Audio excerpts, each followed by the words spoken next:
Coming off of last week's episode of Rewrite, one of which I thought was one of the, if not the best episodes of Rewrite, it was just such a really interesting episode, had a lot of really high moments to it, and I wasn't expecting an episode to pretty much match last week. I was thinking we were going to have a good episode, but I wasn't prepared for an episode equally as enjoyable and have just as much substance as the previous week, because this was another great episode of Rewrite. There's a lot here. It answers a lot of questions like, what is the ultimate outcome for this world? How is Kotaro going to be able to save this world? What's going to be different? And we get Kotaro interacting with Kagari, and Kagari pretty much explains how everything's going to go down in this timeline. This seems to be the make it or break it timeline. Earth cannot regenerate. Earth cannot start again like in the original anime there, when everything ended and everyone started again. That's not going to happen this time. There is not enough resources in this version of Earth that if they burn out and it just kicks in that Kagari has to pretty much destroy humanity here, there is no coming back. So they have to stop this, and the way they're going to do this is with fond memories. So pretty much it seems like Kagari needs memories that make her pretty much happy. Things that would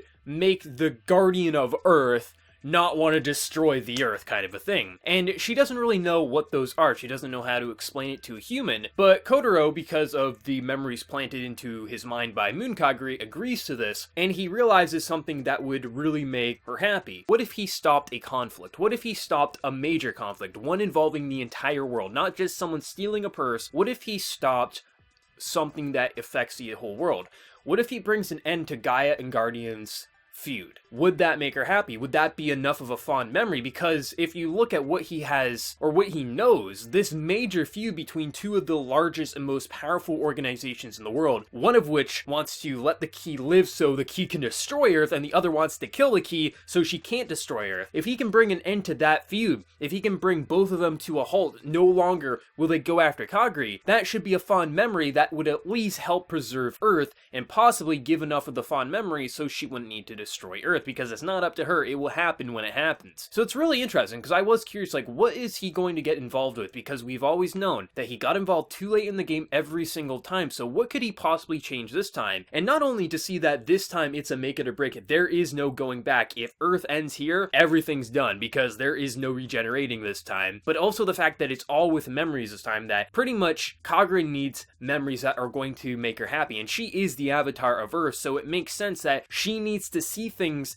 that proves why humanity can survive. And if Kotaro can end this feud between two of the biggest organizations, actually the biggest organizations, that should be enough, or at least get him closer to preserving Earth. And it was really interesting now how he's playing both sides, as he is already now, or he is in Guardian, but now he's also joined Gaia. I mean, he's pretty much infiltrated to the maximum here, and he's rising up through the ranks. So he's trying to figure out a perfect plan on how to end Gaia from within, and Kagari wants him to just kill them. Bring them down. You have the ability to rewrite your body, rewrite it, and take them all down. And Kotaro's saying that's not how it's going to work. There's no way. And she said, then I'll do it myself. But she doesn't understand that humans are more capable than she realizes. And throughout this episode, you get to see quite a bit of that, of her realizing humans are more intelligent and more interesting than she thinks, but she doesn't understand how stupid we can also be, as we're such amazing species, but at the same time, we're idiots. And I really liked how seeing just Kagari, like, realize that, like, how the hell are they able to do so much? How are they able, like, if we mess up, then they would all rise up against us and kill you. How are they able to do things at such a fast pace, but yet they can't keep Earth alive? They can't not burn through resources. Like, it's just such an interesting way of just portraying that, because it's so stupid, a lot of the stuff we do in our own world. And to see an avatar of Earth just say, how can you be so smart but so stupid all at the same time? I love that character dynamic. I think just watching now how Kotaro is playing both sides, I mean, on Guardian's side, he says, hey, let me take this low-level forest area here. I'll patrol this, so that prevents his own side from infiltrating the forest and finding Kagari by mistake, but also now he's within Gaia there, so he's playing both sides very damn well. It's going to be interesting how he can ultimately end the feud, if he will have to take them both out, or if he can make a peace in some way. But also for those who didn't get the information in Season 1, you get a bit more with Katori there, and explains her parents dying, her becoming the Guardian of the Forest,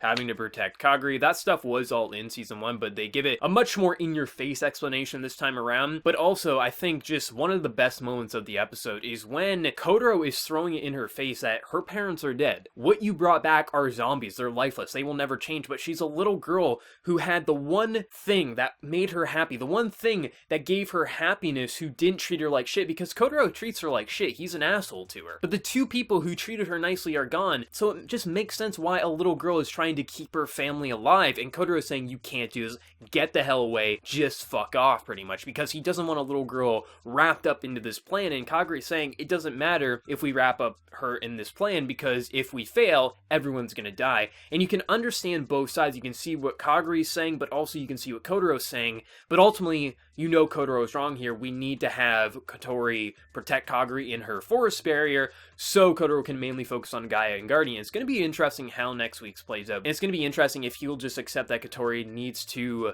protect Kagri on her own, and he needs to accept the fact that one little girl risking her life is for the greater good. Ultimately, I mean, it's going to be interesting how that plays out, but I thought this was a phenomenal episode. I thought there's a really good use of OST. I think in Season 1 there was not enough OST tracks being used throughout the individual episodes, but I think Season 2 has been a really good job in terms of the OST, and visually, like last week, it's pretty solid. Like, there was some dips here or there, but at the core, like, despite this not having a shit ton of heavy action scenes, there still was quite a few good-looking shots throughout this episode, and I think, you know, just they're really putting in the time and energy into the final few episodes, and I think it was going to be 11 episodes if I'm not mistaken, so I mean, we got a few episodes left of Rewrite Season 2, and I can't wait to see where it goes. I mean, it's going to be interesting. I think they are going to be able to save Earth if Kotaro comes out of this alive, if, you know, Kotori comes out of this alive. I think there is going to be a sacrifice in some way or another, but I think ultimately Earth will be able to survive, and it won't just end in a horrible train wreck of Earth not being able to start over, but time will tell. But let me know your thoughts down in the comment section below. What do you think of this episode? Did you love it? Did you hate it? Do you think it was just okay? Let me know your thoughts, and be sure to hit that like button to show your support. If you're new to the channel, be sure to subscribe. So until next time, everyone, please take care and have a good one.